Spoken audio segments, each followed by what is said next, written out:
ఈ ఒక్క ప్రాజెక్ట్ వల్ల అడవులు నాశనం అవుతున్నాయి. కొన్ని గ్రామాలైతే పూర్తిగా మాయమైపోతున్నాయి. అంతేకాదు కొంతమంది ప్రజలైతే వాళ్ళ ప్రాణాలు గూడా తీసుకోవడానికి సిద్ధపడుతున్నారు. అసలు ఇది ఏ ప్రాజెక్టు? ప్రభుత్వం మీద ఎందుకు ఇంతమంది జనాలు అపోజిట్‌గా మాట్లాడుతున్నారు? మనం ఈ వీడియోలో అయితే తెలుసుకుందాం పూర్తిగా. ఈరోజు మనం మాట్లాడకపోయే టాపిక్ ఆ ప్రాజెక్ట్ ఏంటంటే బెట్వా రివర్ లింకింగ్ ప్రాజెక్ట్ అన్నమాట. ఇదొచ్చేసి మధ్యప్రదేశ్ నుంచి ఉత్తరప్రదేశ్ మధ్యలో జరిగే అతి భారీ ప్రాజెక్ట్. ఇప్పుడు కాన్సెప్ట్ ఏంటంటే మధ్యప్రదేశ్‌లో ఉన్న కెన్ రివర్ నుంచి బెట్వా రివర్‌కి వాటర్‌ని తరలిస్తారనమాట. దీని ముఖ్య ఉద్దేశ్యమే అది. ఈ బెట్వా రివర్ వచ్చేసి ఉత్తరప్రదేశ్‌లో ఉందన్నమాట. ఇది ఇప్పటివరకు మన భారతదేశంలోనే మొట్టమొదటి ప్రాజెక్ట్ అన్నమాట. అంటే వాటర్ లింకింగ్ ప్రాజెక్ట్. ఇప్పుడొచ్చేసి నేను మ్యాప్‌లో క్లియర్‌గా ఎక్స్‌ప్లెయిన్ చేస్తా. ఒకసారైతే చూడండి. సో, ఇప్పుడు జూస్తున్నారు గదా! ఇదొచ్చేసి కెన్వా రివర్ అనమాట. ఇగో ఈ పాయింట్ దగ్గర ఉంది గదా! ఇదొచ్చేసి మధ్యప్రదేశ్‌లో ఉందనమాట. అండ్ ఇక్కడ నుంచి మీరు జూసుకుంటే ఇక్కడ ఈ పాయింట్ దగ్గరొచ్చేసి బెట్వా రివర్ అనమాట. ఇక్కడున్న వాటర్‌ని ఇక్కడికి తీసుకెళ్తున్నారనమాట. సో, ఈ మధ్యలో ఉన్నయి మొత్తం గ్రామాలు గావచ్చు, ఈ పన్నా టైగర్ రిజర్వ్ గావచ్చు, ఇవన్నీ ఉన్నాయన్నమాట. అండ్ దాంతో పాటుగా ఇక్కడ మీకు చూపిస్తా చూడండి. ఝాన్సీ, ఈ లలిత్‌పూర్ ఇవన్నొచ్చేసి మన అంటే బండెల్ఖండ్ రిలీజియన్‌కి మొత్తం వాటర్ ప్రాబ్లమ్ లేకుండా సాల్వ్ అవుతదనమాట. సో, ప్రభుత్వం ఏం చెప్తుందంటే, ఈ ఒక్క ప్రాజెక్ట్ వల్ల బండల్ఖండ్ అంటే ఉత్తరప్రదేశ్‌లో ఉన్న బండల్ఖండ్ ప్రాంతం అంటే కొన్ని ఏరియాస్ ఉంటాయి. అవి మీకు మ్యాప్‌లో ఎక్స్‌ప్లెయిన్ చేశాను గదా!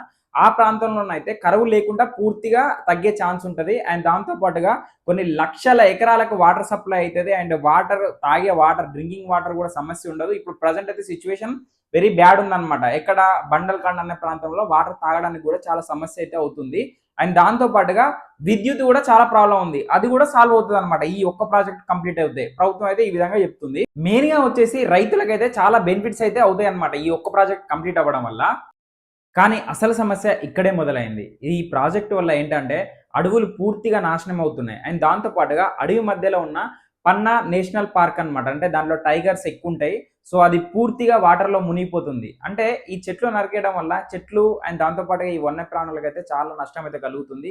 ఇది ఓన్లీ చెట్లకు సంబంధించిందో, జంతువులకు సంబంధించింది కాదు. పూర్తిగా ఎకోసిస్టమ్ అనేది డ్యామేజ్ అవుతుంది. సో, ఈ ప్రాజెక్ట్‌లో వన్ ఆఫ్ ద రీజన్ ఏంటంటే పన్నా టైగర్ రిజర్వ్ పాయింట్. అంటే అక్కడ ఎక్కువ శాతం పులులుంటాయన్నమాట. మన దేశంలో పులులుండే సంఖ్యనే చాలా తక్కువుంటది. అండ్ ఈ ప్రాజెక్ట్ వల్ల ఆ పులుల నివాసం అయితే పూర్తిగా డ్యామేజ్ అవుతుంది. సో, దీనివల్ల ఏంటంటే ఈ జంతు ప్రేమికులు గావచ్చు, పర్యావరణ ప్రేమికులు గావచ్చు వీళ్ళందరూ అయితే అపోజ్ చెప్తున్నారనమాట. ఈ ప్రాజెక్ట్ వల్ల ఈ జంతువుల గురించి ఎవరు ఆలోచిస్తారు? మన గురించయితే ఆలోచిస్తున్నాం గానీ జంతువులు వాళ్ళు అవి ఉండడానికి ఎక్కడ నివాసం అనేది ఎక్కడ ఏర్పరుస్తారు? అసలు వాటి పరిస్థితి ఏంటని జెప్పి చాలా మందయితే అపోజ్ అయితే చెప్తున్నారనమాట ఈ ప్రాజెక్ట్‌కి. అండ్ దానికి తోడుగా ఆదివాసులు ఉండే ప్రదేశాలన్నమాట. ఆ గ్రామాలన్నీ పూర్తిగా అయితే నీటిలో మునిగిపోతున్నాయి. సో, వాళ్ళు చెప్తున్న దాని ప్రకారం ఏంటంటే, మాకు ప్రభుత్వం సరైన పరిహారం ఇవ్వలేదు. సడెన్‌గా వచ్చి మమ్మల్ని ఖాళీ చేయమంటున్నారని చెప్పి వాళ్ళు తీవ్రంగా నిరసనలైతే చేస్తున్నారనమాట. మీరొకసారి చూడొచ్చు ఈ వీడియోలో. వాళ్ళు ప్రాణాలు గూడా తీసుకోవడానికైతే సిద్ధపడుతున్నారు. మాకు ఈ ప్రాజెక్ట్ ఒద్దు. మాకైతే మేము ప్రాణాలైనా తీసుకుంటామని చెప్పైతే వాళ్ళు గట్టిగా అపోజ్ అయితే చెప్తున్నారు. ఎందుకంటే ఇన్ని రోజులు ఒక ప్రదేశంలో ఉన్న ఒక గ్రామాన్ని తీసుకెళ్ళి మొత్తానికే సంబంధం లేని ప్లేస్‌లో ఇస్తా అంటే వాళ్ళు మాత్రం వాళ్ళ జీవనాధారం కోల్పోతారు గదా! సో, అందుకోసమే వాళ్ళైతే గట్టి అపోజిట్ అయితే చెప్తున్నారనమాట ప్రభుత్వానికి. కొన్ని రిపోర్ట్స్ ప్రకారం అక్కడ గ్రామాల్లో ఉన్న ఆదివాసులైతే చావడానికైతే సిద్ధపడుతున్నారు. చూస్తున్నారు గదా వీడియోలల్లా. అండ్ వచ్చేసి వాళ్ళు మెయిన్ ఏం ఆలోచిస్తున్నారంటే, ప్రభుత్వం చెప్పే మాటలు వాళ్ళు నమ్మట్లేదు. ఎందుకు నమ్మట్లేదంటే, వాళ్ళు ఇంతకుముందు ప్రకటించిన పరిహారము అంటే వాళ్ళు ఒక్కదానికైతే ఒప్పుకోవడం జరిగిందని కొంతమంది చెప్తున్నారు. కానీ ఇంకొంతమంది అసలు మేము ఒప్పుకోలేదు అని చెప్పి కొంతమంది చెప్తున్నారు ఆదివాసులు.